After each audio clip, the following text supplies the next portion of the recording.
गोब्राह्मण हिताय च जगद्हिताय कृष्णाय गोविंदाय नमो नमः। हे कृष्णा करुणा सिंधो दीनबंधो जगत्पते गोपेश गोपिका कांता राधा कांता नमोस्तुते। तप्त कांचन गौरांगी राधे वृंदावनेश्वरी वृषभानुसुते देवी प्रणमामि हरिप्रिये। निगमकल्पतरोद्गलितं फलं सुखमुखादमृतद्रव संयुतं पिबत भागवतं रसमालयं मुहुरहो रसिका भुवि भावुकाः।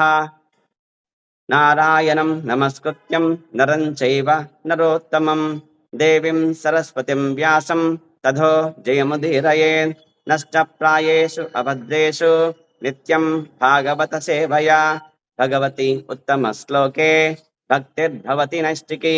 मूकं करोति वाचालं पङ्गुं लङ्घयते गिरिं यत्कृपाकृपयं वन्दे श्रीगुरुं दीनतारिणं परमानन्दमाधवं श्रीचैतन्य ईश्वरम्। वाञ्छाकल्पतरुभ्यश्च कृपा सिन्धुभ्य एव च पतितानां पावनेभ्यो वैष्णवेभ्यो नमो नमः। जय श्री कृष्ण चैतन्य प्रभु नित्यानंद श्री अद्वैत गदाधरा श्रीवासादि गौर भक्तवृंदा। हरे कृष्णा कृष्ण कृष्ण हरे हरे हरे राम राम राम हरे हरे।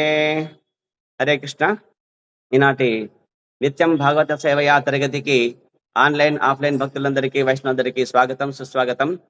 అర్హత లేని నాకు ఈ అవకాశం ఇచ్చిన పరమ గురువు పరమ పూజ్య శ్రీ జయపతాక స్వామి గురు మహారాజు గారికి మరియు శిక్షా గురువులైన పూజ్య శ్రీ రూపేశ్వర్ చైతన్య ప్రభు పూజ్య శ్రీ వైష్ణవ కృప ప్రభు పూజ్య శ్రీ రఘునందన్ సేవక్ ప్రభు పూజ్య శ్రీ వేణుమాధవ్ ప్రభు పూజ్య శ్రీ జయగోవింద్ ప్రభు మరియు వైష్ణవులందరికీ దండవత్ ప్రణామాలు. వాళ్ళందరికీ పాదాలకు దండవత్ ప్రణామాలు.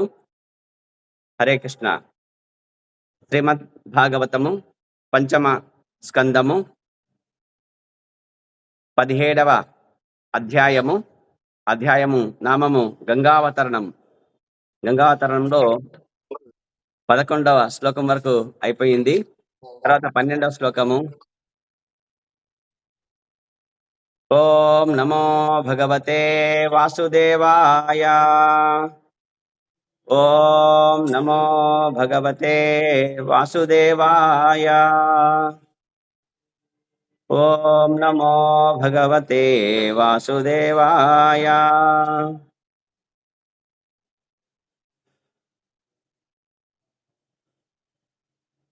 శ్రీమద్ భాగవతము పంచమ స్కందము 17వ అధ్యాయము 12వ శ్లోకము. యేషు పురాణ పురుషాణం ఆయుత పురుష ఆయుః వర్షాణం దేవకల్పానాం నాగ అయుత ప్రాణానాం వజ్ర సంహాననా బలా వయుః మోదా ప్రముదిత మహాసౌరత మిథున వ్యయాయ అపవర్గ వర్ష ధృత ఏకగర్భ కలత్రాణం తత్ర తు త్రేతాయుగ సమః కాలః వర్తతే. ప్రతిపదార్థము. యేషు ఈ 8 వర్షములలో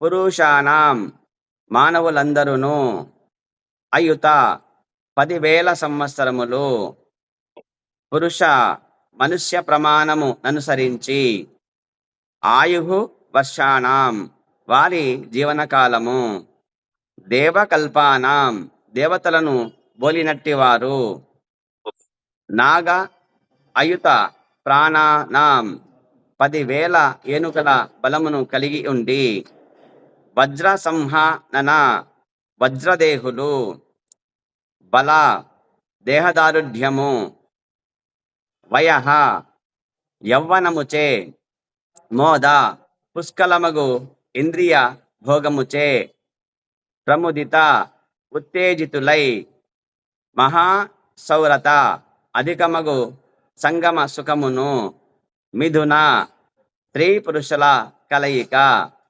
వ్యయాయ అపవర్గ, వ్యయాయ అపవర్గ మైథున సుఖభోగము ముగిసిన పిదప, వర్ష చివరి సంవత్సరము, ధృత ఏక గర్భధారణం చేసెదరు, కలత్రాణం వారి భార్యలు, తత్ర అచ్చట, తు కాని, త్రేతాయుగ సమః క్లేశరహితమగు త్రేతాయుగము వలె, కాలః కాలము, వర్తతే నెలకొని ఇండును. అనువాదము భావము. సుఖదేవ గోస్వామి చెప్తున్నారు, ఆ 8 సంవత్సరములలో మానవులు మనుష్య ప్రమాణము అనుసరించి 10,000 సంవత్సరములు జీవింతురు. దాదాపుగా దేవతలను బోలి ఉండి వారందరూ 10,000 ఏనుగల బలమును కలిగి ఉందురు. వజ్రాయుధము వంటి దృఢకాయులై ఉందురు. యవ్వనమయమగు వారి జీవితములు పరమానందకరముగా నుండును. స్త్రీ పురుషులు ఇరువురును సంగమ సౌఖ్యమును చిరకాలము అనుభవింతురు. అనేక సంవత్సరములు ఇంద్రియ భోగము అనుభవించిన పిదప జీవితమునందలి చివరి సంవత్సరమున స్త్రీలు గర్భధారణము చేయుదురు. ఆ విధముగా ఆ స్వర్గలోక వాసుల సౌఖ్యము త్రేతాయుగము నాటి మానవుల సౌఖ్యమును పోలియుండెను. భాష్యం. భాష్యం తెలిపిన భక్తి వేదాంత స్వామి శ్రీల ప్రభుపాద్ కి జై. సత్యయుగము, త్రేతాయుగము, ద్వాపరయుగము, కలియుగము అనుచు యుగములు 4 రకములుగా ఉన్నవి. మొదటిదైన సత్యయుగ సమయమున జనులు అతి పవిత్రులై ఇందురు. ఆధ్యాత్మిక అవగాహన కొరకు, భగవదనుభూతి కొరకు ప్రతి ఒక్కరూ యోగ సాధన యందు నిలిచి ఎందురు.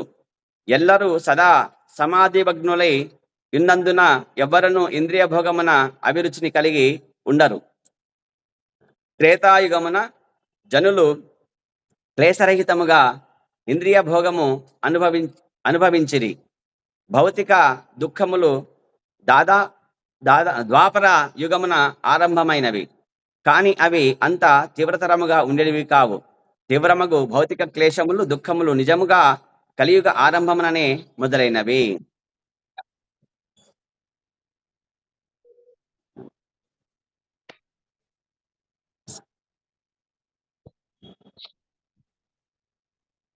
హరే కృష్ణ.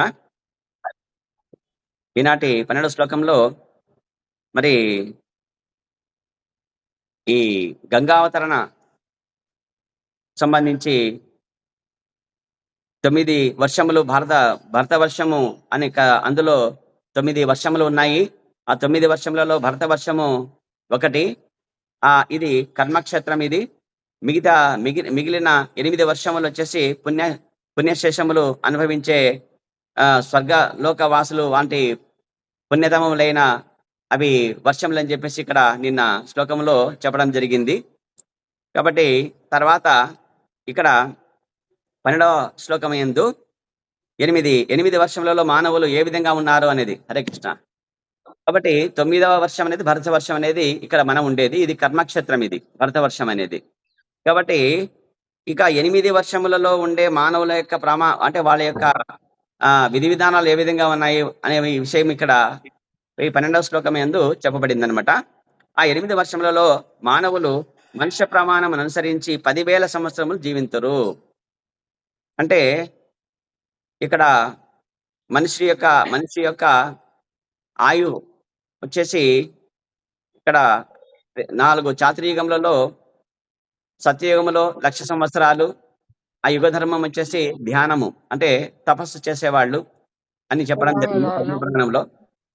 తర్వాత త్రేతాయుగంలో వచ్చేసి ఆయుష్ 1,00,000 సంవత్సరాలు చిన్నపోతే 10,000 సంవత్సరాలు. ఆ యుగం యొక్క సిలబస్ యజ్ఞయాగాదులు చేసేవాళ్ళు అని చెప్పడం జరిగింది. అదే విధంగా ద్వాపర యుగంలో ఆయుష్ వచ్చేసి 10,000 ఒక సున్నా పోతే 1000 సంవత్సరాలు. మరి అక్కడ వాళ్ళు షోడశ ఉపచారాలు వ్రతములు చేసేది ఆ యుగం యొక్క సిలబస్.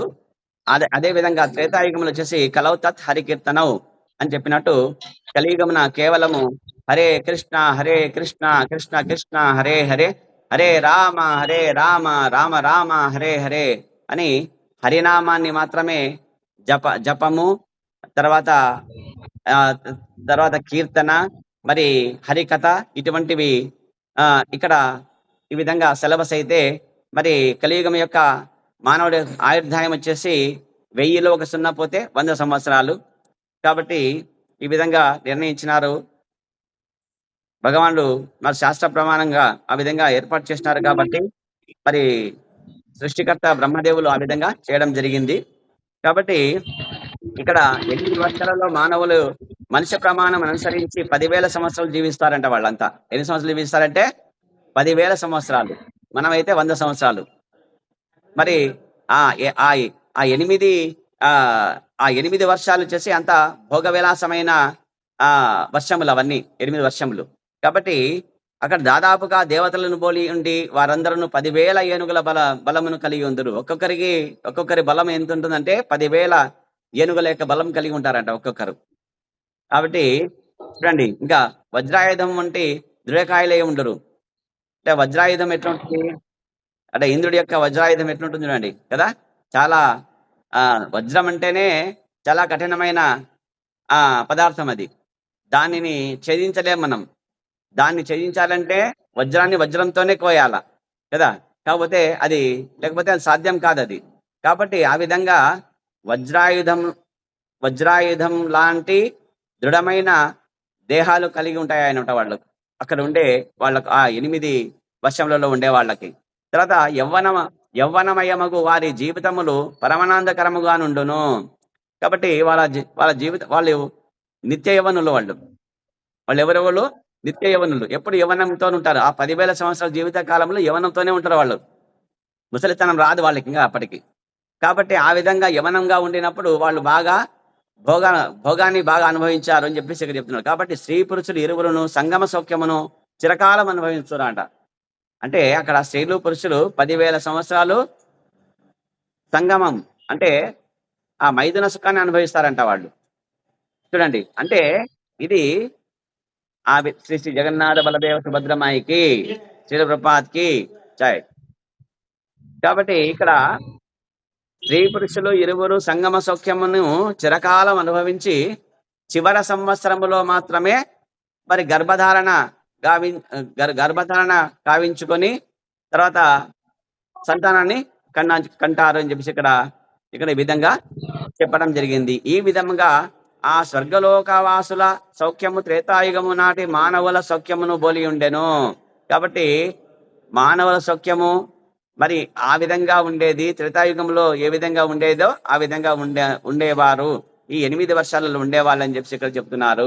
ఇక ప్రభుపాదులు చెప్తున్నారు, సత్యయుగము, త్రేతాయుగము, ద్వాపర యుగము, కలియుగము అనొచ్చు యుగములు చాతుర్యుగములు అని చెప్పేసి మనకు తెలుసు. కాబట్టి మొదటిదైన సత్యయుగము సమయము జనులు అతి పవిత్రముగా ఉండేవాళ్ళు. ఎక్కడ? సత్యయుగంలో జనులు. ఆ తర్వాత యుగం వచ్చేసి త్రేతాయుగములో వచ్చేసి ప్రతి ఒక్కరు యోగ సాధన సమాధి మగ్నులు. ఇక్కడ సత్యయుగంలో వచ్చేసి ఆధ్యాత్మిక అవగాహన ఎక్కువ ఉంటుంది, వీళ్ళకి పవిత్రులై ఉంటారు. రెండవది ఆధ్యాత్మిక అవగాహన ఎక్కువ ఉంటుంది. మూడవది భగవదనుభూతి కొరకు ప్రతి ఒక్కరూ సాధన చేస్తారు. తర్వాత ఎల్లరూ సదా సమాధి మగ్నులై ఉంటారు, అంటే అందరూ తపస్సు చేస్తూ ఉంటారు. కాబట్టి ఐదవది ఇంద్రియ భోగాల పట్ల వాళ్ళకి అభిరుచి ఉండదు. ఐదవది ఈ విధంగా ఈ లక్షణాలు కలిగి ఉంటారు ఆ సత్యయుగంలో ఉండే మానవులు. కాబట్టి ఆ విధంగా వాళ్ళు ఎప్పుడు పవిత్రంగా ఉంటారు, అంతేగాని ఇంద్రియ భోగాలు ఇవన్నీ వాళ్ళకు రుచించవన్నమాట. కేవలం తపస్సు చేస్తూ ఉంటారు అంతే. వాళ్ళ కష్టాలు అసలు ఉండవు వాళ్ళకి. కాబట్టి ఆ విధంగా ఉన్నారు చెప్పారు. అదే త్రేతాయుగంలో ఎట్లుంటారంటే జనులు క్లేశరహితముగా ఇంద్రియ భోగమును అనుభవించరు. కాబట్టి ఈ 8 వర్షములలో ఇప్పుడు చెప్పినట్లుగా త్రేతాయుగములో కూడా 10,000 సంవత్సరాలు మనిషి యొక్క ఆయుస్సు అయినప్పటికీ వాళ్ళు ఎప్పుడు క్లేశములు లేనట్టి జీవితాన్ని ఎల్లప్పుడూ ఆనందంగా గడుపుతారు, ఇంద్రియ భోగాలు అనుభవిస్తారు అని, ఇంద్రియ భోగాలు క్లేశరహితంగా అనుభవిస్తారు. వాళ్ళకు రోగములు ఇటువంటి అన్ని ఏమి బాధలు ఇవన్నీ ఏమి ఉండవు అనమాట. కాబట్టి భౌతిక దుఃఖములు ఎక్కడొస్తాయంటే ద్వాపర యుగంలో ఆరంభమవుతాయి. శ్రీకృష్ణ భగవానుడు అవతరించిన ద్వాపర యుగంలో వచ్చేసి భౌతిక క్లేశాలు ఆరంభమవుతాయి. ఏది? ద్వాపర యుగంలో. ఇక మనముండే కలియుగంలో అయితే తీవ్రతరమవుతాయంట భౌతిక క్లేశాలు, చాలా తీవ్రంగా ఉంటాయంట. దుఃఖములు, క్లేశములు, భౌతిక క్లేశములు, దుఃఖములు నిజముగా కలియుగ ఆరంభమనే మొదలవుతాయి. కలియుగం యొక్క ఆరంభములోనే మొదలవుతాయి. ఇంకా కలియుగంలో 5,000 సంవత్సరాలు అయింది ఇప్పుడు. కాబట్టి ఇంకా దుఃఖాలు ఎక్కువ ఉంటాయి మనకి, ఇంకా ఎక్కువ కష్టాలు ఉంటాయి మనకి. ఇది దుఃఖాలేమిది, ఎవరికి సుఖం ఉండదు ఇక్కడ. ఇక్కడ వచ్చినామంటే ఏమి దుఃఖం అనుభవించడానికే, అంతే అంతే. మనం అసలు కృష్ణుని అడగరాదు. ఏం కృష్ణ నాకు ఎందుకు సుఖం ఇవ్వడం లేదు నుంచి అడగకూడదు. అంతే మనం, నాయన దుఃఖం ఇచ్చినావు ఇవ్వు, నేను చేసిన కర్మకి నాకు దుఃఖం ఇచ్చినావు, కానీ దాన్ని తట్టుకునే శక్తి ఇవ్వని చెప్పి అడగాలి, అంతే కృష్ణుడికి మనం. కాబట్టి ఈ శ్లోకంలో తెలుపబడిన మరి ఒక విశేషమేమనగా, ఆ అష్టవర్షములలో స్త్రీ పురుషులు మైథున సుఖం అనుభవించినప్పటికీ స్త్రీలు గర్భధారణము చేయరు. త్రేతాయుగంలో అయితే కనుక 10,000 సంవత్సరాల తర్వాత చివరి సంవత్సరం గర్భధారణ చేస్తారని చెప్పినారనమాట. గర్భధారణ కేవలము నీచ జీవజాతి ఎందే కలుగుతుండును. కాబట్టి గర్భధారణ అనేది ఎక్కడ కలుగుతుందని చెప్తున్నారంటే ప్రభుపాదులు ఇక్కడ శాస్త్ర ప్రకారంగా నీచ జాతి ఎందుకు కలుగుతుందని చెప్తున్నారు అనమాట. ఉదాహరణకు శునక, శూకరముల వంటి జంతువులు సంవత్సరములకు 2 మార్లు గర్భధారణము కావించి ప్రతి మారు కనీసము 1/2 డజను సంతానమును కనుచుండును. శునకం అంటే కుక్కలు, శూకరం అంటే పంది. కుక్కలు, పందులు 10 పిల్లలు ఉంటాయి అనమాట. సంవత్సరానికి 2 సార్లుగా ఉంటాయంట. కాబట్టి గర్భధారణ చేసుకొని ఎక్కువ సంతానం కనేది ఎవరంటే నీచ జాతి జీవులు అని చెప్పి చెప్తున్నాడు ఇక్కడ ప్రభుపాదులు. కాబట్టి ఆ విధంగా వీళ్ళు గర్భధారణ చేయలేదు వీళ్ళు అని చెప్తున్నారు ఇక్కడ. అలాగే పాముల వంటి మరింత నీచ జీవజాలము ఒకే మారు 100,000 సంతానమును కలుచుండును. పాములు ఒక్కసారిగా 100 మంది పాములను కంటాయంట. అవి గుడ్లు పెట్టేసి గుడ్లు పెడతాయి. పాము గుడ్లు పెడతాయి కదా, గుడ్ల ద్వారా ఆ గుడ్లు పొదిగినాక 100 పాములు బయటకు వచ్చేస్తాయి ఒకేసారి.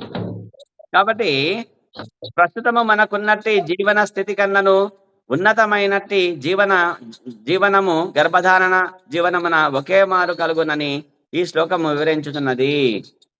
మనకు ఉండేది 100 సంవత్సరాలు అయితే, మరి ఆ 8 వర్షములలో ఉండే మనుషుల యొక్క ప్రమాణము ఆయుష్ 10,000 సంవత్సరాలు అయితే, ఆ 10,000 సంవత్సరాలు బాగా సుఖాన్ని, ఇంద్రియ భోగాన్ని అనుభవించి చివరి సంవత్సరం మాత్రమే గర్భధారణ చేసి పిల్లలను కంటారు, అంతే. సంవత్సరానికి ఒకటి చెప్పున 10,000 మంది పిల్లలు కనరు వాళ్ళు, అంతే.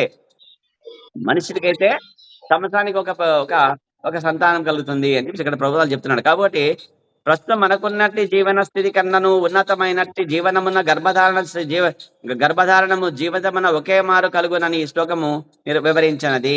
ఎక్కడ అంటే ఆ 8 వర్షంలో ఉండే మానవుల యొక్క వాళ్ళ ఆ దేవీ దేవతల యొక్క భోగాన్ని వాళ్ళు అనుభవించారని చెప్తున్నారు అన్నమాట. దాని యందు జనులు మైథున భోగమును అనుభవించేటప్పటికీ గర్భధారణము ఉండదు. ఇక ఆధ్యాత్మిక జగత్తునందు ఎల్లరూ భక్తి భావ సమన్వితులై ఉన్నందున వారికి మైథున సుఖ భోగమున ఆకర్షణయే ఉండదు. కాబట్టి ఈ వైకుంఠములలో ఉండే స్త్రీ పురుషులు ఉంటారు, కానీ వాళ్ళు మైథున భోగం ఎందు వాళ్ళకి ఆసక్తి ఉండదు. అటువంటి వాళ్ళు చేయరు, అటువంటి భోగం పట్ల వాళ్ళకు ఆలోచన ఉండదు అని చెప్తున్నారు ప్రభుపాదులు వారు. ఇక్కడ ఆకర్షణ ఉండదు అని చెప్తున్నారు. దాదాపుగా అచ్చట అది లేదనియే చెప్పవచ్చును. కాబట్టి ఆ మైథున భోగం అనేదే లేదు అక్కడ అని చెప్తున్నారు ప్రభుపాదులు. కాబట్టి ఒకవేళ కొన్ని మార్లు అది సంబంధించినప్పటికీ గర్భధారణ మాత్రం ఉండదు. ఒకవేళ ఆ విధంగా సంభవించినా కూడా వాళ్లకు సంతానం అనేది ఉండదు. కానీ ధరణి పైన మాత్రం సంతానంను కోరనప్పటికీ స్త్రీలు గర్భధారణం చేయుదురు. కానీ ధరణి పైన మాత్రము సంతానంను కోరినప్పటికీ స్త్రీలు గర్భధారణం చేయుదురు. కాబట్టి ధరణిలో ఉండే మనకు స్త్రీలకైతే గనక వాళ్ళు ఇష్టం ఉండాలని లేకపోయినా కూడా భర్తతో కలిసి సంగమం చేసినప్పుడు గర్భధారణ వచ్చేస్తుంది అంతే. గర్భం దాల్స్తుంది అంతే. ఆమెకి ఇష్టం లేకపోయినా కూడా. ఈ విధంగా ఈ లోకంలో స్త్రీల యొక్క పరిస్థితి ఉంటుందని ఇక్కడ ప్రభుపాద చెప్తున్నారు. పాపమ పాపమయమగు కలియుగమున జనులు జనులు గర్భమునందే శిశువును చంపడి విధానమును చేపట్టినారు. ఇక శిశు హత్య, భ్రూణ హత్య అనేవి ఇక్కడ భ్రూణ హత్య అని చెప్పేసి గురించి చెప్తున్నారు. ప్రభుపాద చెప్తున్నారు. ఎటువంటి వారంటే కలియుగంలో ఉండే జనులు చాలా పాపం అంట చేస్తున్నారంట. ఎటువంటి పాపం అంటే గర్భంలోనే ఉండే శిశువుని చంపేస్తున్నారు వాళ్ళు. భ్రూణ హత్య. దాన్ని ఏమంటారు? దాన్ని భ్రూణ హత్య అంటారనమాట. కాబట్టి గర్భంలో ఉండే ఆడపిల్ల ఉందా, చంపేయి అని చెప్తారనమాట డాక్టర్కి. ఇంజక్షన్ వేసి చంపేస్తారు. ఇటువంటి పాపాలు చేస్తున్నారని చెప్పేసి ఇక్కడ ప్రభుపాద చెప్తున్నారు. కాబట్టి ఈ విధంగా చాలా పాపమయమైనది ఈ కలియుగం చెప్తున్నాడు. ఇది అత్యంత నికృష్టమైన పద్ధతి. కాబట్టి ఇది ప్రభుత్వం దీన్ని ఖండించాల. చదువుకున్న డాక్టర్లు కూడా దీన్ని వ్యతిరేకించాలి. అంతేకాని వాళ్ళు కోరినట్టు, జనులు కోరినట్టు ఇవన్నీ చేయకూడదు అని చెప్పేసి ఇక్కడ చెప్తున్నారు. అట్టి కార్యము ఉన్నచ్చు వారి దుఃఖమయ పరిస్థితులను మరింత ఉధృతము చేయగలదు. ఆ విధంగా చేస్తే దుఃఖం ఇంకా ఎక్కువ అవుతుంది తప్ప తగ్గదని చెప్పేసి ఇక్కడ ప్రభువులు చెప్తున్నారు. ఇక ఆ 8 వర్షములలో ఆ 8 వర్షములలో ఋతువులు అనుసరించి ఉండడి ఫలపుష్పములతో నిండిన ఉద్యానవనములు అనేకము కలవు. సుందరముగా అలంకరింపబడిన ఆశ్రమములు కూడా అచ్చట కలవు. ఆ వర్షముల సరిహద్దును నిర్ణయించడి మహాపర్వతముల నడుమ పద్మభరితముగు నిర్మల జల తటాకములు ఉన్నవి. వానియందు రాజహంసములు, బాతులు, జలకుక్కుటములు, సారసముల వంటి జలపక్షులు పద్మ సుగంధముచే మిగుల ఉత్తేజితములై ఉండును. మనోహరమగు బృంగనాదము గాలియందు నిండియుండును. ఆ వర్షవాసులందరూ దేవతా ప్రముఖులే. పరిజన పరివేష్టితులై తటాకముల చెంతగల ఉద్యానవనములలో వారు ఆనందము అనుభవించుచుందురు. అట్టి పరమానంద స్థితిలో ఆ దేవతల పత్నులు తమ భర్తలను హాస విలాస లీలా భావనతోనూ కామేచ్ఛతోనూ గాంచుచుందురు.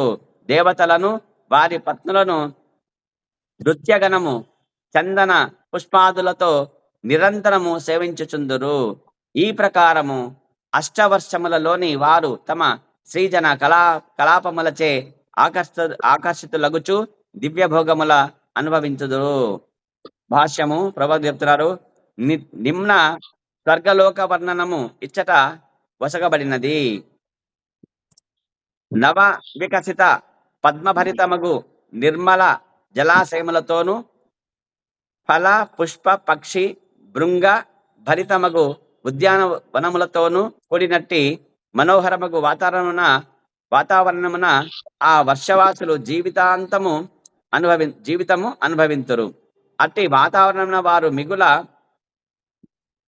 కామక్షుభితలగు తమ సౌందర్యవతులైన పత్నులను గూడి విహరింతురు.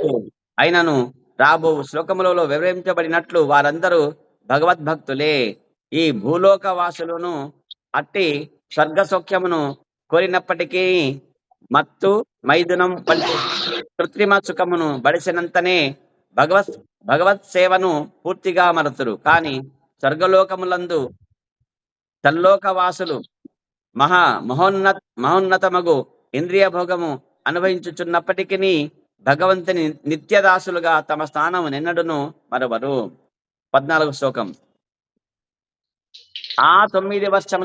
ఈ 9 వర్షములలో తమ భక్తుల ఎడ అనుగ్రహమును చూపుటకై నారాయణుడు స్వయముగా వాసుదేవుడు, సంకర్షణుడు, ప్రద్యుమ్నుడు, అనిరుద్ధుడనడి చతుర్వ్యూహములుగా విస్తరించును. ఈ రీతిన వారి సేవల అందుటకై అతడు చెంతనే నిలిచి ఉండును. కాబట్టి ఇక్కడ ఈ 9 వర్షములు ఏవైతే ఉన్నాయో ఈ 9 వర్షాలలో ఉండే భక్తుల ఎడ భగవంతునికి అనురాగము ఎక్కువ ఉంటుంది. ఆ భగవంతుడే నారాయణుడుగా. కృష్ణ ఎవరు మ్యూట్ చేసుకోండి, సౌండ్ వస్తా ఉంది. హరే కృష్ణ.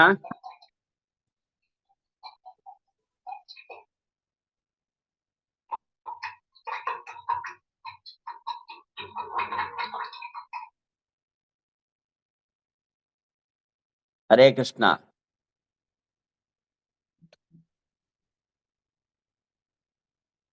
ఇక నారాయణుడు స్వయముగా వాసుదేవుడు, సంకర్షణుడు, ప్రద్యుమ్నుడు, అనిరుద్ధుడు అనేది చతుర్వ్యూహములుగా విస్తరించును ఇక్కడ ఈ 9 వర్షములలో. ఈ రీతిన వారి సేవల అందుటకై అతడు చెంతనే నిలిచి ఉండును. కాబట్టి భగవానుడు చెంతనే ఉంటాడు, భక్తుల చెంతనే ఉన్నాడని చెప్పేసి ఇక్కడ ఈ శ్లోకంలో చెప్పడం జరిగింది. ఇక భాష్యం ప్రభుపాదులు చెప్తున్నారు. ఇక చాతుర్వ్యూహం గురించి ఇక్కడ చెప్తున్నారు. ఇక్కడ అంటే 2 చాతుర్వ్యూహాలు ఉంటాయి. దానికి సంబంధించి ఇక్కడ ఈ భాష్యము చెప్తున్నారు ప్రభుపాదులు.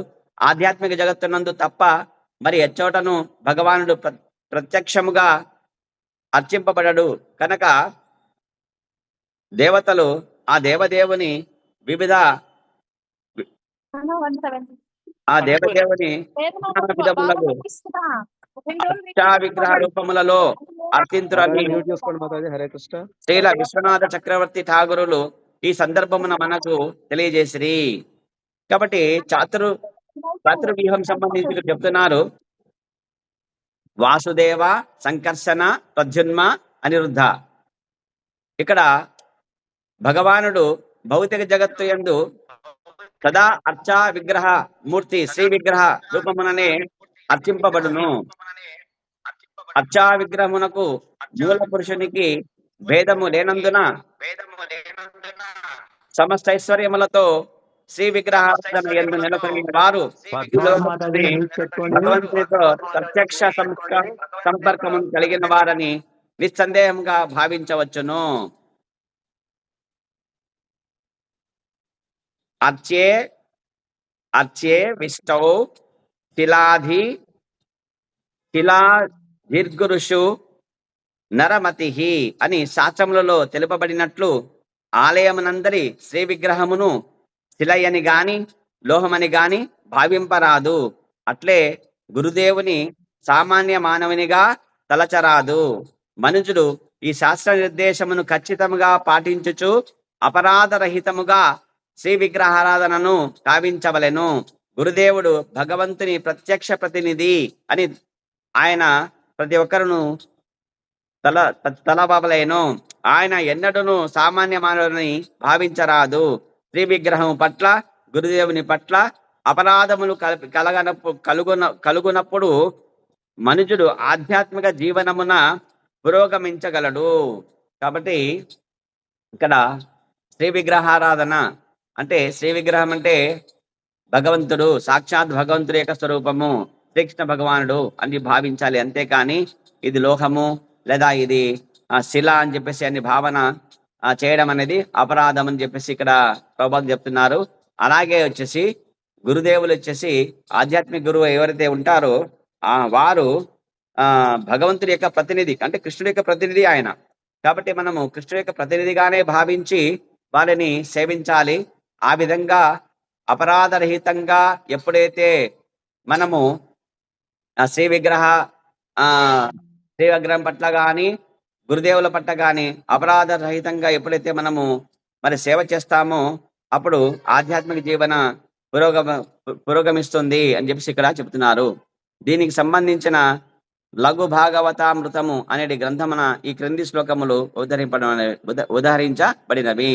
పద్మేతు పరమ వ్యోమ్న పూర్వాధ్యే దీక్షతు మే వాసుదేవ దయో వ్యూహ చత్వార కదిత క్రమాత్ హయగ్రీవో మహాక్రోడో బ్రహ్మచేతి నవోదితః తత్ర బ్రహ్మాతు విజ్ఞేయః పూర్వోక్త విధాయ హరిః.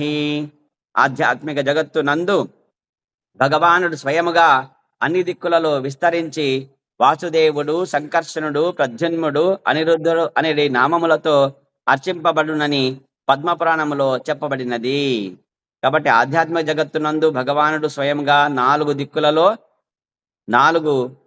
దిక్కులలో విస్తరించి ఉంటారు.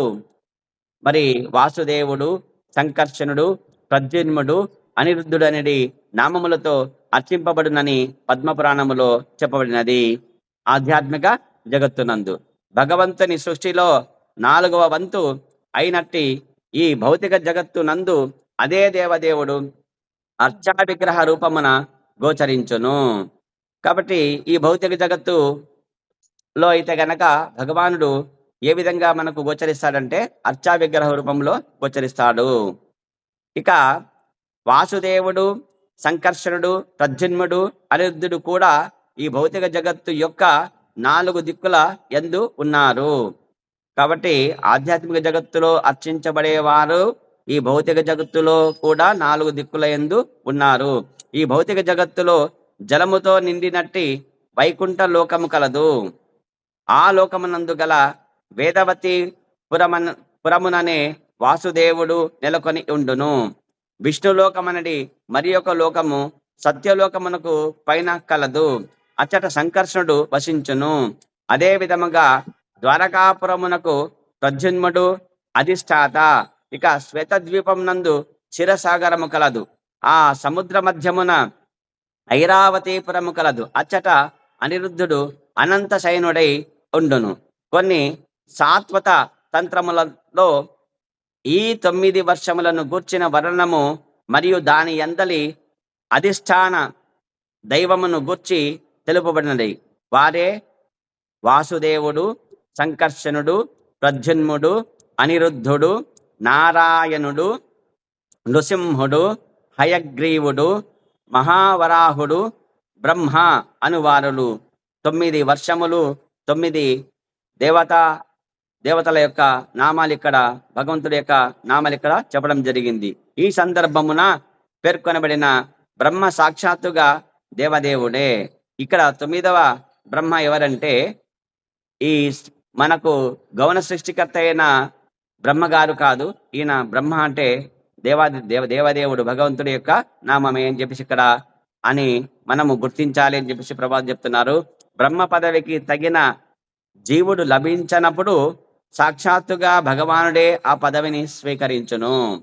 కాబట్టి ఇక్కడ భగవంతుడి యొక్క భక్తులు చేసే సేవను బట్టి మరి ఈ కర్మకాండ విధానము ఈ భౌతిక జగత్తులో ఉండే 14 లోకాలలో మరి వాళ్ళ యొక్క కర్మ ఫలితాలను బట్టి ఆయా లోకాలకు వెళ్తారు వాళ్ళు. కాబట్టి బాగా పుణ్యం చేసే స్వర్గలోకములో మనకు దేవతా దేహం వస్తుంది. కాబట్టి అక్కడ సౌఖ్యాన్ని అనుభవించడానికి ఆ విధంగా వచ్చేసి ఇంద్ర పదవి లభించాలంటే 100 అశ్వమేధ యాగములు చేయాలి. ఆ విధంగా ఈ సృష్టిలో వచ్చేసి సృష్టికర్త పదవి అనేది, బ్రహ్మ పదవి అనేది మరి భగవంతుడి యొక్క భక్తులకు అవకాశం ఇస్తూ ఉంటాడు. ఎప్పుడైతే ఒకానొక సమయంలో మరి బ్రహ్మ పదవికి తగిన భక్తులు లేనప్పుడు భగవంతుడు స్వయంగా బ్రహ్మగానే వస్తారు అని చెప్పేసి సాక్షాత్తుగా భగవంతుడే ఆ బ్రహ్మ పదవిని స్వీకరించి చేస్తారని చెప్పేసి ఇక్కడ చెప్పడం జరిగింది. కాబట్టి తత్ర బ్రహ్మాతు విజ్ఞేయ పూర్వోక్త విధయా హరి. ఇచ్చట పేర్కొనబడిన బ్రహ్మ సాక్షాత్తుగా శ్రీహరియే అని చెప్పడం జరిగింది. ఇక 15వ శ్లోకం సుఖదేవ గోస్వామి పలికను. ఇదంతా సుఖదేవ కోసం చెప్తున్నాడు. ఎవరితో అంటే పరీక్షణ మహారాజుతో. ఇక ఇలావృత వర్షమున పరమశక్తివంతుడగు శివుడొక్కడే పురుషుడు. ఇక ఇలావృత్తం అని చెప్పేసి అది వేరుగా ఉంది. మరి ఆ ఇలావృత్తంలో ఎవరు ఉంటారు అనేది అంటే ఇక్కడ చెప్తున్నాడు. శివపత్నియగు దుర్గాదేవి ఇతర పురుషుడు ఎవడును ఆ ప్రాంతమున ప్రవేశించడను ఇష్టపడదు. కాబట్టి దుర్గమ్మ మరి శివుడొక్కడే ఆ ఇలావృత్తంలో పురుషుడుగా ఉంటారు. మిగతా వాళ్ళంతా స్త్రీలుగానే ఉంటారు. ఎవరైనా పురుషులు ఆ ప్రాంతంలో ఇలావృత్తంలో ప్రవేశించాలంటే గనక ఆమెకు ఇష్టం ఉండదు. ఒకవేళ ఎవరైనా మూర్ఖుడు అట్లా ప్రవేశించని చోట కూడా ప్రవేశించినట్లయితే గనక వారు వెంటనే స్త్రీగా మార్చివేయును. కాబట్టి ఆమె ఏం చేస్తుంది దుర్గమ్మ, ఆ పురుషుడు ఎవరైతే ఇలావృతంలో ప్రవేశిస్తే వెంటనే స్త్రీగా మార్చేస్తుంది అనమాట. ఈ విషయమును గూర్చి నేను నవాస్కందములందు వివరించదను అని చెప్పేసి సుఖదేవ గోస్వామి చెప్పడం జరిగింది అనమాట. కాబట్టి ఇక్కడ మరి 16వ శ్లోకం చెప్తున్నారు. ఇలావృత్త వర్షమునందు శివుడు దుర్గాదేవి యొక్క అద్భుత సహస్ర పరిచారికలచే పరిశుడై సేవింపబడుచుండును. కాబట్టి మహాదేవుడు శివుడు దుర్గాదేవి యొక్క అర్బుద సహస్ర పరిచారికలు ఉంటారు. ఆ పరిచారికల యొక్క పరివృతుడై సేవింపబడు అంటే సేవ చేత సేవింపబడుతుంటాడు. భగవానుని చాతుర్వ్యూహము నందలి వాసుదేవుడు, ప్రద్యుమ్నుడు, అనిరుద్ధుడు, సంకర్షణుడు అనేది 4 మూర్తులలో చివరి మూర్తియగు సంకర్షణుడు నిక్కముగా దివ్య స్వరూపుడే అయినను జగద్విలయమునకు సంబంధించిన అతని కర్మలు తమోగుణ యుతములు కనుక అతడు తామసి అని భగవంతుని తమోగుణావతారమని తెలియబడును. తన అస్తిత్వమునకు ఆ సంకర్షణుడే మూల కారణమని ఎరిగినందున శివుడు సమాధిమగ్నుడై ఈ క్రింది మంత్రోచ్చారణములచే అతనిని సదా ధ్యానించుచుండును. కాబట్టి సంకర్షణుడు ఈ చాతుర్వ్యూహములో సంకర్షణ భగవానుడు ఉన్నారు. కాబట్టి ఆ మూర్తులలో చివరి మూర్తియగు సంకర్షణుడు నిక్కంగా దివ్యస్వరూపుడే ఆయన. మరి జగత్తు యొక్క విలయమునకు సంబంధించిన అతని కర్మలు తమోగుణ యుతములు అయినను అతడు తామసి మరి తమోగుణ అవతారము, భగవంతుని యొక్క తమోగుణ అవతారము అని చెప్పేసి ఇక్కడ శివుడిని ఇక్కడ ఆ విధంగా శివుడిని సమాధి మగ్నుడై ఆ సంకర్షణ భగవానునికి సదా నిత్యము ధ్యానిస్తూ ఉంటారు అని చెప్పేసి ఇక్కడ ఈ శ్లోకం చెప్పడం జరిగింది. ఇక భాష్యము చెప్తున్నారు ప్రభుపాదుల వారు. శివుడు ధ్యానమగ్నుడై ఉన్న చిత్రమును తరచుగా మనము గాంచుచుందుము. ఏ కృష్ణ, శివుడు ఎప్పుడు ఏం చేస్తాడు? కళ్ళు మూసుకొని ధ్యానం చేస్తున్నాడు, లేదా జపమాలు తీసుకొని. శివుడు ఎక్కడైనా చూడు, ఫోటో ఎక్కడైనా చిత్రం ఎక్కడైనా చూస్తే కూడా శివుడు ఎట్లుంటాడంటే కళ్ళు మూసుకొని జపమాలు చేసుకొని జపం చేస్తున్నట్టు ఉంటాడనమాట. ఆ జపము శివుడు ధ్యానమగ్నుడై ఉన్న చిత్రము తరచుగా మనం గాంచుతుంటాం కదా. మరి సమాధి యందు శివుడు సంకర్షణుని సదా ధ్యానించునని ఈ శ్లోకము వివరించుతున్నది. మరి శివుడు ఎవరిని ధ్యానిస్తాడు అప్పుడు? సంకర్షణ భగవాను. అంటే ఎవరు సంకర్షణుడు? అంటే కృష్ణుడి యొక్క అంశ అయిన. కాబట్టి కృష్ణుడే ధ్యానిస్తాడని అర్థం అనమాట. ఇక్కడ ఎవరు? శివుడు. ఈ విషయం తెలియదు చాలా మంది మన వాళ్ళకి. శివుడు వేరు విష్ణు వేరు అని కొట్లాడతారు అనమాట. మా దేవుడు వేరు మీ దేవుడు వేరు అని కొట్లాడతారు తెలియక, అజ్ఞానంతో. కాబట్టి ఇది సత్యం, ఇది భాగవతం చెప్తుంది. ఇక్కడ ఇదేం చెప్పేది? భాగవతం ఇది.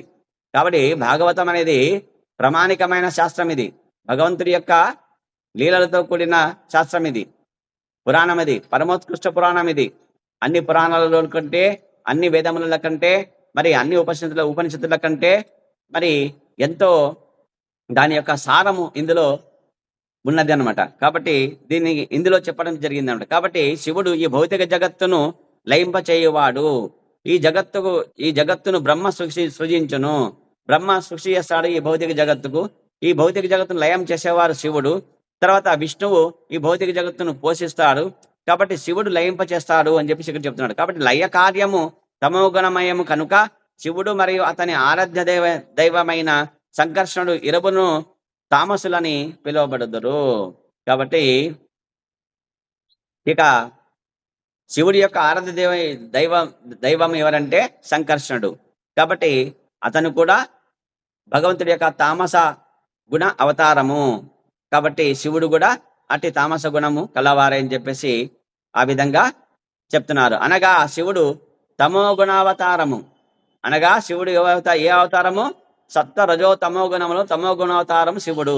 శివుడు సంకర్షణుడు ఇరువును జ్ఞానపూర్ణులు మరియు దివ్య పదమున నెలకొని ఉండువారు కనుక సత్వరజో తమో గుణములతో వారికి ఎట్టి సంబంధము లేదు. కానీ వారు చేసడి కర్మలు తమో గుణ సంబంధమును కలుగజేయును కనుక కొన్ని మార్లు వారిరువురును తామసులని పిలువబడుదురు. అంతేకాని వాళ్ళు సత్వగుణము రజోగుణము కలిగిన వారే, కానీ వాళ్ళు చేసే కర్మలేంటంటే, పనులేంటంటే తామసమైనవి కాబట్టి, తమో గుణం సంబంధించి కాబట్టి వాళ్ళని కొన్ని మార్లు మనము తామసులని పిలుస్తారు. ఎవరెవరిని అంటే సంకర్షణ శివుడు మహాదేవుడు వీళ్ళిద్దరిని. శ్రీ భగవాన్ ఉవాచ 17వ శ్లోకం. ఓం నమో భగవతే మహాపురుషాయ సర్వగుణ సంఖ్యానాయ అనంతాయ అవ్యక్తాయ నమ ఇతి. శ్రీ భగవాన్ ఉవాచ పరమశక్తిశాలి యగు శివుడు పలుకును.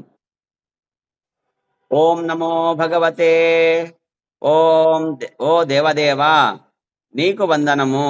మహాపురుషాయ పరమ పురుషుడైన వానికి, సర్వగుణ సంఖ్యానాయ సమస్త దివ్యగుణ నిధికి, అనంతాయ అనంతునికి, అవ్యక్తాయ భౌతిక జగత్తునందు వ్యక్తము కాని వానికి నమః నా నమస్సులు ఇది అనుచు పరమశక్తిశాలి యొక్క శివుడు ఇట్లు స్తుతించును. అంటే ఈ 17వ శ్లోకంలో శివుడు స్తుతించున్నాడు అన్నమాట. ఎవరు స్తుతిస్తున్నాడు? ఓ దేవదేవా సంకర్షణుని రూపమును నిలిచి ఉన్న నీకు వందనములు. నీవు సమస్త దివ్య గుణనిధివి, అనంతుడవై అయినప్పటికీ అభక్తులకు నీవు ప్రకటము కావు. కాబట్టి భగవానుడు అనంతుడు, అన్ని చోట్ల ఉంటాడు, అంతటా విస్తరించి ఉంటాడు. కానీ అభక్తులు కనబడతాడా? కనబడ్డు. ఎందుకంటే వాళ్లకు ఆ కళ్ళు వాళ్ళవి అంత పవిత్రమైనవి కావు. దివ్యమైన ఇతరులకు భగవంతుడు కనిపిస్తాడు.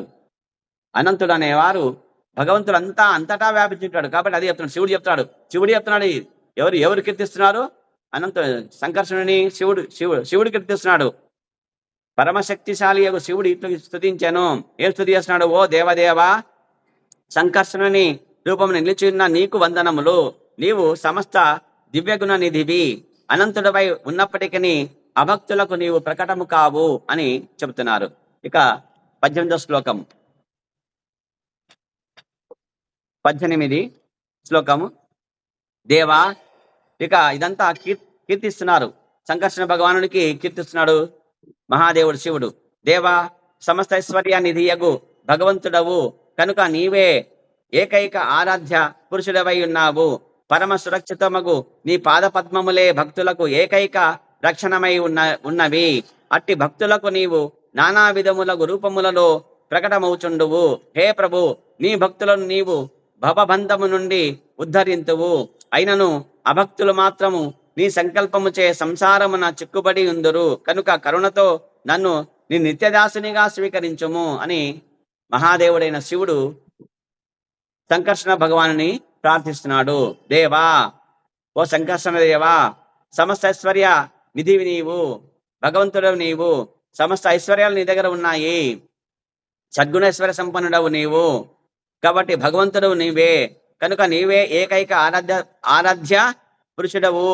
కాబట్టి ఆరాధ్య పురుషుడు ఎవరంటే ఏమి అంటే గోవిందం ఆది పురుషం తమహాం భజామి అన్నట్టు మరి బ్రహ్మదేవుడు సూచించినట్టు మరి ఆ విధంగా వచ్చేసి ఆరాధ్య పురుషుడు మరి ఎవరంటే భగవానుడు. పరమ సురక్షితమగు నీ పాద పద్మములే భక్తులకు ఏకైక రక్షణమై ఉన్నవి. కాబట్టి పరమ సురక్షితమునగు పాద పద్మములు ఎవరంటే భగవానుడివి, కృష్ణ భగవానుడివి. కాబట్టి నీ పాదములే నాకు రక్షణ, భక్తులకు రక్షణ, నాకు రక్షణ. కాబట్టి ఏకైక రక్షణ ఏదంటే భక్తులకు నీ పాదములే అన్నారు. అట్టి భక్తులకు నీవు నానా విధములకు రూపములలో ప్రకటమగుతుండువు. కాబట్టి భగవంతుడు వచ్చేసి ఆ భావగ్రాహి జనార్దన, ఎవరి భావనకు తగినట్టుగా వాళ్ళకి ఆయన దర్శనమిస్తుంటారు అన్నమాట. మీరు ఏ రూపంలో కొలిస్తే ఆ రూపంలో మీకు దర్శనమిస్తాడంతే భగవంతుడు. కాబట్టి అందుకే భావగ్రాహి జనార్దన.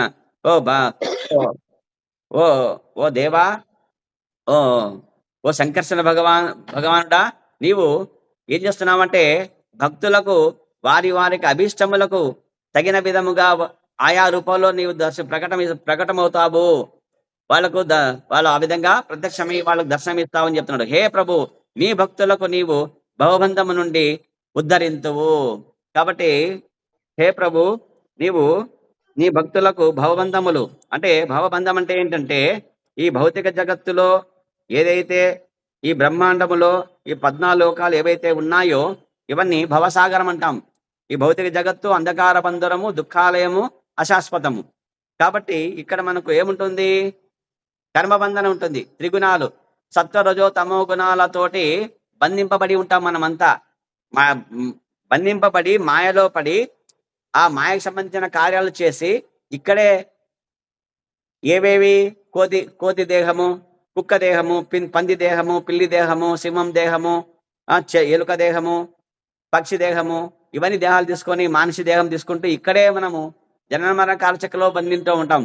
దీని నుంచి ఉద్ధరించేది ఎవరంటే సంకర్షణ భగవాన్, శ్రీకృష్ణ భగవానుడు నీవే. కాబట్టి ఈ భవసాగరం నుంచి మమ్మల్ని ఉద్ధరిస్తావు, కాబట్టి భవబంధం నుంచి నువ్వు రక్షిస్తావు అని చెప్పేసి ఇక్కడ చెప్తున్నారనమాట. అయినను అభక్తులు మాత్రం నీ సంకల్పము చే సంసారమును చిక్కుబడుతుండిరి. ఎవరైతే భక్తి చేయకుండా నేనే దేహము, నేను ఎంజాయ్ చేసేకి వచ్చాను, నాకు బాగా తెలివి ఉంది, నాకు బాగా చదివినాను, నాకు లక్షల డబ్బులు ఉన్నాయి, నాకు 100 ఎకరాలు ఉన్నాయి, నాకు కొన్ని 100ల సంఖ్యలో బిల్డింగ్లు ఉన్నాయి, నాకు ఆ రెంట్ వస్తుంది, ఈ డబ్బు వస్తుంది, నేను ఎంజాయ్ చేస్తానని చెప్పే అభక్తులు ఎవరైతే ఉంటారో వాళ్లకు మళ్ళీ ఈ సంసారంలో పడేస్తుంటావు. మరణము జననము, జననము మరణము అనే కాలచక్రములో అక్కడ వాళ్ళు ఆ విధంగా చిక్కుబడినట్టు చేస్తావు నీవు అభక్తులకి. కనుక కరుణతో నన్ను నీ నిత్యదాసునిగా స్వీకరించమని చెప్పినాడు అనమాట. కాబట్టి కరుణతోనా దేవుడు చెప్తున్నాడు. ఎవరితో? కృష్ణుడితో చెప్తున్నాడు. ఓ కృష్ణ, ఓ సంకర్షణ, అంటే కృష్ణుడి యొక్క అంశ సంకర్షణుడు. ఓ సంకర్షణ, నీవు నన్ను నీ నిత్యదాసునిగా చేసుకో అని చెప్పేసి ప్రార్థిస్తున్నాడు శివుడు, మహాదేవుడు శివుడు. కాబట్టి శివుడు కూడా ఎవరి జపం చేస్తాడంటే సంకర్షణ భగవానుడు యొక్క జపం చేస్తాడని చెప్పేసి ఇక్కడ ధృవతం చెప్తుంది. ఇది సత్యం. ఇది ఇక శివుడు చెప్తున్నాడు, ఇంకా నేను క్రోధావేశమున అనగజాలను కనుక లౌకిక వస్తువులను గాంచినప్పుడు వాని ఎడ రాగద్వేషములను గురియగుదును. చూడండి, శివుడు చెప్తున్నాడు, ఓ సంకర్షణ భగవానా, నేను క్రోధము ఆవేశాన్ని అనచలేకపోతున్నాను ఆయన నేను అంటున్నాడు. కాబట్టి లౌకిక వస్తువులను కాంచినప్పుడు, అంటే లౌకికమైన వస్తువులు చూసినప్పుడు, అబ్బా ఈ చెట్టు ఎంత అందంగా ఉంది కదా, ఈ ఉద్యానవనం చాలా బాగుంది, కాబట్టి గోవా బాగుంటుంది, బాగా ఎంజాయ్ చేయొచ్చు, అక్కడ మద్యం మాంసం జూదం వ్యభిచారం చేసుకోవచ్చు అని ఇవన్నీ కదా, కొడైకెనాల్ పోదాము, ఆ జలపాతాలు ఉన్నాయి, ఇవన్నీ భౌతికమైన అవన్నీ. ఇవి చూసి నేనేం చేస్తాను, తొందరగా దాంట్లో పడిపోతాను నేను అంటాడు. అదే అందుకే లౌకిక వస్తువులు కాంచినప్పుడు వాని ఎడ రాగద్వేషములను గురియగుదును. రాగం అంటే ఏమి? ప్రేమ. రాగం అంటే ఏమి? ప్రేమ. నాకు ఏమి ఫస్ట్ నిన్ను ప్రేమగా చూస్తానమాట. అప్పుడు నువ్వేం చేస్తావంటే నా మాట వినవు, అప్పుడు కోపం వస్తుంది, ద్వేషం. ప్రేమనే ఉంది, ఇప్పుడు ఏమైంది, దేశం అయిపోయింది. కాబట్టి లౌకిక వస్తువులు కావచ్చు, ఎవరైనా కావచ్చు. కాబట్టి ఈ విధంగా నాకు ఇవన్నీ ఉన్నాయి, రాగద్వేషాలు ఉన్నాయి నాకు. కాబట్టి నేను గురి అవుతున్నాను, దానికి గురి అవుతుంటా, నేను కోపం వస్తుంది నాకు అని చెప్తున్నాడు. కానీ భగవానుడు ఆ రీతిగా ప్రభావితుడు కాడు. కాబట్టి నీవు భగవానుడు కావు, నువ్వు ప్రభావితుడు కావు.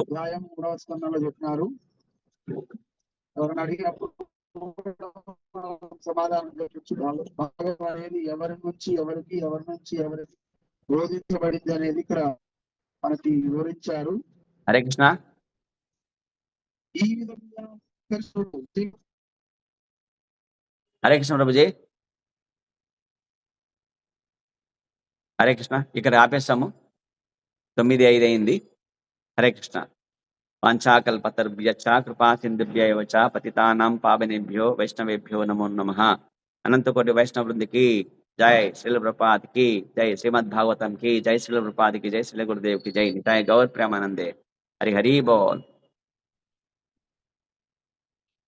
హరే కృష్ణ. హరే కృష్ణ ప్రభుజీ, దండవత్ మాతాజీ. ప్రభుజీ దండవత్ ప్రణామాలు. హరే కృష్ణ మాతాజీ. హరే కృష్ణ ప్రభుజీ, దండవత్ ప్రణామాలు ప్రభుజీ.